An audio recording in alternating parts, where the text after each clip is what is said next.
Uma Thomas എംഎൽഎയുടെ അപകടത്തിന് കാരണം സുരക്ഷാ വീഴ്ച. സ്റ്റേഡിയത്തിലെ ആവശ്യത്തിന് സുരക്ഷാ ക്രമീകരണം ഒരുക്കിയിരുന്നില്ല. റിബൺ കെട്ടിയാണ് സ്റ്റേജിൽ ബാരിക്കേഡ് സ്ഥാപിച്ചിരുന്നത്. മുൻനിരയിലായിരുന്ന എംഎൽഎ മാറിയിരിക്കുമ്പോഴാണ് അപകടമുണ്ടായതെന്നും ബാരിക്കേഡെന്ന് കരുതി പിടിച്ചത് റിബൺ ബാൻഡിലായിരുന്നുവെന്നും ദൃക്സാക്ഷികൾ പറഞ്ഞു. സ്റ്റേജ് ക്രമീകരണത്തിലെ വീഴ്ച പരിശോധിക്കുമെന്ന് സംഘാടകർ മീഡിയ വണ്ണോട് പറഞ്ഞു.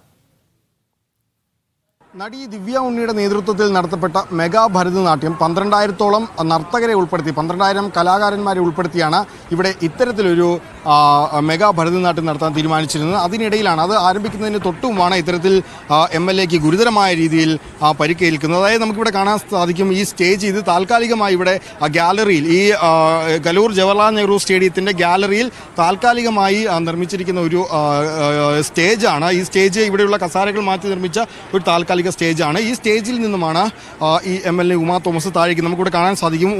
എംഎൽഎയുടെ ചെരുപ്പുകളടക്കം ഇവിടെ കിടക്കുന്നത് നമുക്ക് കാണാൻ സാധിക്കും. ഇത്രയും ഉയരത്തിൽ, അതായത് ഏകദേശം ഒരു നില ഉയരത്തിലാണ് താഴേക്ക് വീഴുന്നത്. നമ്മളിപ്പോൾ താഴെ നമുക്ക് ഒരു നീല റിബൺ കാണാൻ സാധിക്കുന്നുണ്ട്. അത്തരത്തിലൊരു നീല റിബണായിരുന്നു ഇവിടെ ബാരിക്കേഡ് എന്ന നിലയിൽ സ്ഥാപിച്ചിരുന്നത്. യാതൊരുവിധ സുരക്ഷാ ക്രമീകരണങ്ങളും ഇല്ലാതെ വലിയ സുരക്ഷാ വീഴ്ച എന്ന് തന്നെ പറയേണ്ടി വരും. എംഎൽഎ വന്നിട്ട് ആ ഫസ്റ്റ് റോയിലെ കസേരയിൽ ഇരിക്കാൻ നോക്കുകയാണ്.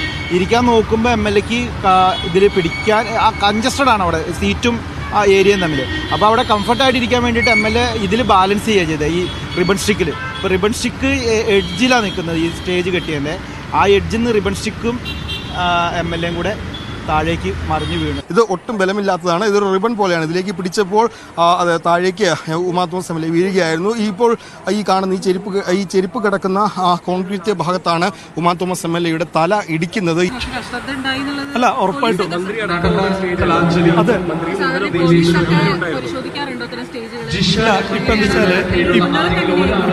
ഇപ്പം വെച്ചാല് പണ്ടത്തെ പോലെ PWD ചെക്ക് ചെയ്യുന്ന ഒരു ഏർപ്പാടുണ്ടായിരുന്നു. ഇപ്പോഴത്തെ കണ്ടീഷനിൽ PWD മാൻഡറ്ററി അല്ല, PWD ചെയ്യാറില്ല. പ്രൈവറ്റ് ഇതിൽ വേണമെങ്കിൽ നമുക്ക് ചെയ്യാം. കൃത്യമായ സുരക്ഷാ വീഴ്ച തന്നെയാണ്, അല്ലെങ്കിൽ സുരക്ഷാ ക്രമീകരണങ്ങൾ ഒരുക്കുന്നതിലെ പാളിച്ച തന്നെയാണ് ഇത്തരത്തിലൊരു വലിയ ദാരുണമായ സംഭവം, ഇത്തരത്തിലൊരു അപകടം ഉണ്ടാകുന്നത്. പ്രത്യേകിച്ച് സംസ്ഥാനത്തെ ഒരു മന്ത്രി, DGP റാങ്കിലുള്ള ഒരു ഉദ്യോഗസ്ഥൻ, ഒരു MLA മാരടക്കം അല്ലെങ്കിൽ രാഷ്ട്രീയ നേതാക്കൾ, ചലച്ചിത്ര പ്രമുഖരൊക്കെ പങ്കെടുത്തൊരു പരിപാടിയിൽ ഇത്തരത്തിൽ കൃത്യമായ സുരക്ഷാ വീഴ്ച ഒരുക്കുന്നതിൽ സംഘാടകർ പരാജയപ്പെട്ടു എന്ന് തന്നെയാണ് പറയേണ്ടത്. ഏതായാലും നിലവിൽ ഉമാ തോമസ് MLA ആശുപത്രിയിലാണ്, വെന്റിലേറ്ററിലാണ്.